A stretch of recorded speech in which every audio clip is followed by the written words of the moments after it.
مومن ہر وقت 5 سختیوں میں مبتلا رہتا ہے۔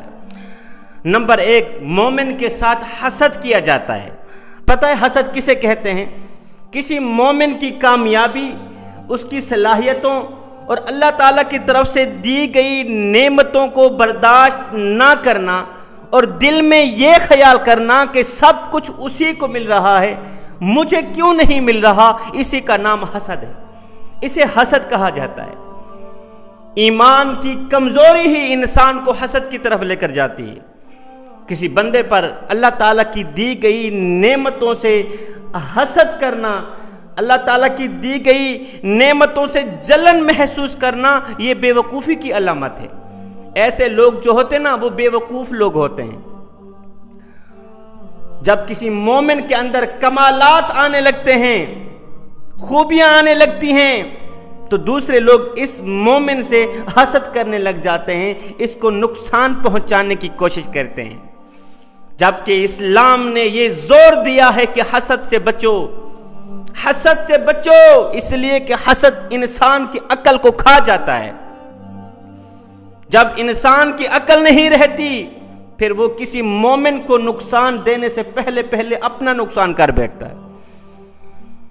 پھر کم عقل انسان مومن کے بارے میں غلط سوچنے سے پہلے اپنے بارے غلط سوچ بیٹھتا ہے۔ مومن کو تکلیف دینے سے پہلے خود کو تکلیف دے بیٹھتا ہے، کیونکہ وہ بھول جاتا ہے وَتُعِزُّ مَن تَشَاءُ وَتُذِلُّ مَن تَشَاءُ، عزت اور ذلت صرف میرے اللہ کے ہاتھ میں۔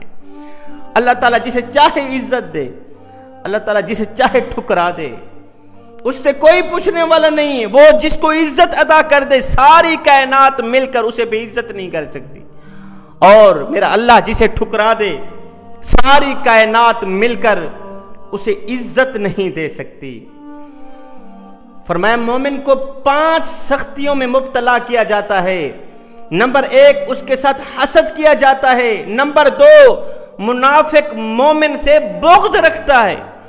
میرے نبی نے فرمایا صحابہ، جب شعبان کی 15ویں رات آتی ہے تو مغفرت کے چاہنے والوں کو اللہ تعالیٰ مغفرت عطا کرتا ہے، رحم کے طلبگاروں کو اللہ تعالیٰ رحم عطا کرتا ہے، اور جو بغض رکھنے والے لوگ ہیں اللہ تعالیٰ ان کو کچھ بھی عطا نہیں کرتا، اللہ تعالیٰ ان کو ان کی حالت پہ چھوڑ دیتا ہے۔ بغض رکھنے والے جو لوگ ہیں اللہ تعالیٰ ان کو ان کے حال پہ چھوڑ دیتا ہے۔ میرے نبی فرماتے ہیں بغض رکھنے والے لوگوں سے بچنا، بغض رکھنے والی جماعت جہاں سے آ رہی ہو وہ راستہ بھی چھوڑ دینا۔ یہ لوگ اتنے خطرناک لوگ ہیں، کیونکہ بغض شیطان کی چال ہے، اور یہ چال جو ہے دین کو تباہ کرنے والی چال ہے۔ حضرت سیدنا علی المرتضیٰ شیر خدا کرم اللہ وجہ الکریم نے فرمایا کسی مومن کے ساتھ بغض نہ رکھنا۔ مومن کے ساتھ رکھا گیا بغض تمہیں اس طرح کھائے گا جس طرح آگ لکڑیوں کو کھاتی ہے۔ فرمایا مومن کو 5 سختیوں میں مبتلا کیا جاتا ہے ہمیشہ کے لیے۔ نمبر 1، اس کے ساتھ حسد کیا جاتا ہے۔ نمبر 2، منافق اس کے ساتھ بغض رکھتا ہے۔ نمبر 3، کافر مومن سے لڑتا ہے۔ نمبر 4، نفس مومن سے جگڑتا ہے۔ آپ لوگوں کو معلوم ہونا چاہیے کہ یہ جو نفس ہے نا، انسان کا سب سے بڑا اور پہلا دشمن ہے۔ نفس انسان کا پہلا دشمن ہے، جو کہ کسی اور جگہ پہ نہیں رہتا، انسان کے اندر ہی پوشیدہ رہتا ہے، انسان کے اندر چھپا بیٹھا ہے انسان کا نفس۔ یہ نفس انسان کو اچھائی سے روکتا ہے، برائی کی طرف راغب کرتا ہے۔ میرے نبی نے فرمایا صحابہ، جی یا رسول اللہ صلی اللہ علیہ وسلم، میرے نبی نے فرمایا صحابہ، جب بھی تم لوگ دعا کیا کرو اللہ سے کچھ مانگنے کے لیے، جب بھی ہاتھ اٹھایا کرو تو یہ دعا لازم کیا کرو، مالک مجھے میرے نفس کے شر سے بچا، کیونکہ جب نفس شر پھیلاتا ہے پھر انسان کی پڑھی گئی نمازیں ضائع کر دیتا ہے، حج ضائع کر دیتا ہے۔ جب نفس شر پھیلاتا ہے انسان کی گئی نیکیاں برباد کر دیتا ہے، ضائع کر دیتا ہے، کیونکہ جب انسان نفس کی گرفت میں آ جاتا ہے تو پھر اس کے سارے اعمال کمال اور خوبیاں صرف نفس کی خاطر ہی رہ جاتی ہیں.